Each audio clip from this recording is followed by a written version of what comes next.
kaarkiina amba aanu idinku dhaana codna gurida maanta halkan waxaan idinku nimay inaanu idin dareensiino kaarkiinu qiimaha uu leeyahay amba qiimaha idinku fadhiyo waayo kaarka waxa laga dhaadhicinaya in laga iibsanayo si aan waxba ku tirayn kaarkii qiimaha uu leeyahay waxa weeyaan in 4 doorasho dambe oo kala dambeeya aad ku codayn doonto kadib kaarkaagi waxa ka qaadaya annagu xisbiyada mucaaradka amba muxaafidkii mucaaradka ma dhaleecayno laakiin siyaabaha aanu aragnay waxa jirta xisbiyo soo doonanaya kaarkaagi kadib lacag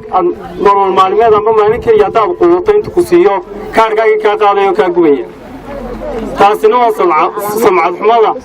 ku timi siyaasadii amba ay siyaasiyiinta imika leeyihiin xisbigaas halkaa ku badan amba deegaankaa ku badan deegaanka inta tagtaa xisbigaa codkiisa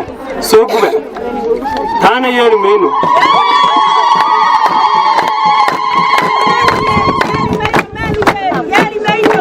كان يدي شيء وحويهن تطبضن أيا أول حسب واحد تطبض واحد هذا يتجعين حسب هذا العقد بحياة سما يجان حسب جنايا أيا وليه هاي أما قيمة وكفر ديو صدقية طبعا عشوا وحكي كير بحرين مقدورش دي لا سجل عشان يلا وجالس لا 8 عشان أنت هدي عين حسب كأنه دبر علينا وحن رجعنا 6 سنة باش أنت تنبه صوتا إنه نهار جاري دونه تقال كي عم بدال كي إنه كسر جرني أنتي والله لها إنه نستيد ده سنة كنا صن دونه من دالكم شنر فيصل علي حسين إنه من دالين دونه هالدكتور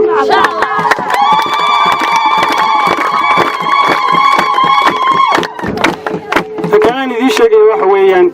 بوجاك بصوب حي وشنر فيصل علي حسين laga yaabo adigu aqoon ahaan annagu kuma leeyin qabiil nagu dooro lacag nagu dooro qiyaamaha waan weydiinaya codkaaga saddexdii xusbi buugaagtooda way soo baxeen annaguna waanu diisinaa aqoon-yahanadii akhriyaan idinku dhiibaynaa oonu idinka tegaynaa waxaad qiimaysan saddexda bug markaad soo barbardhigtaan had iyo jeerna aad soo barbardhigtaan saddexa musharax ee madaxweyne iminka inoo taagan kii aynu codkeena siin karnaa keebuu noqon karaya isweydii eeg daacadnimadiisa eeg waddanka rajadu ka leeyahay eeg dhalinyarada ayuu ka leeyahay eeg himilada fog u leeyahay eeg ha eegin anigaa ree hebela oo ree hebelahaan kuugu soo baxaya amba kursiga wax kaa siinaya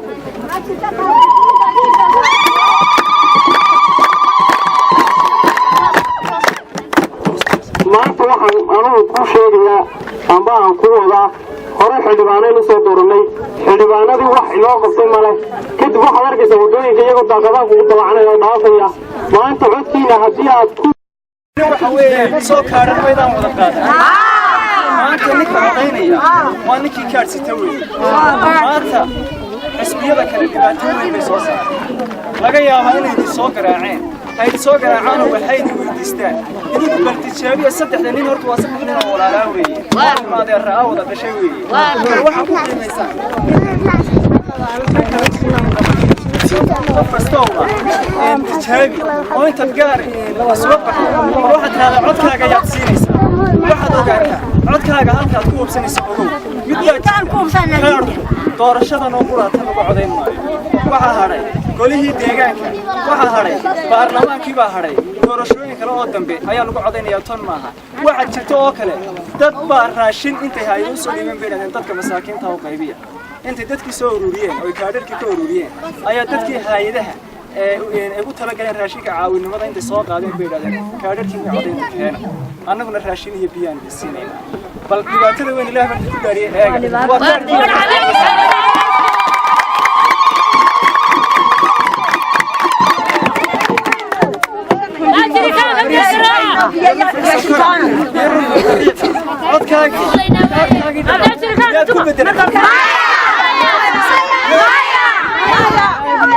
وانا هاي يقولني نكي كاركا إذن يراها وان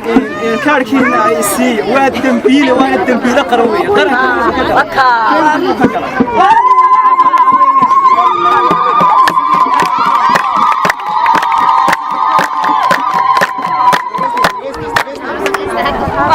سيدي كاركين عن الدفاع لهين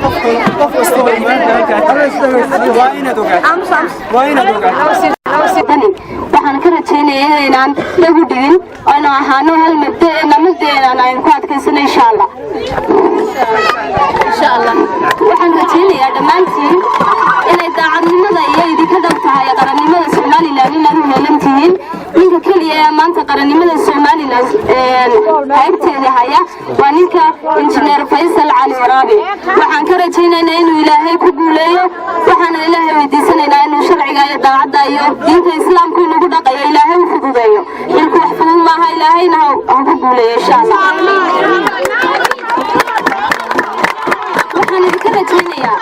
idinka rajaynayaa idinka intiinan halkan taagan sida noo sheegtana in kale idinka maqan tahay waxaan idin leeyahay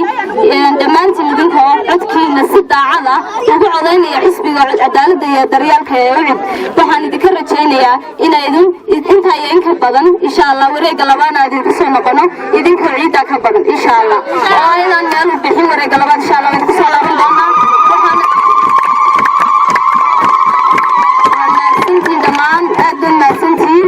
waxaan idin leeyahay walaalayaal hal mid baynu nahay Soomaaliland waa hal family sida gudoomiyaheenu yiraahdo inta badan insha Allah Ilaahay halka family inaga dhigo qabyaalada Ilaahay inaga dhex saaro aynu ahaana hal mid insha Allah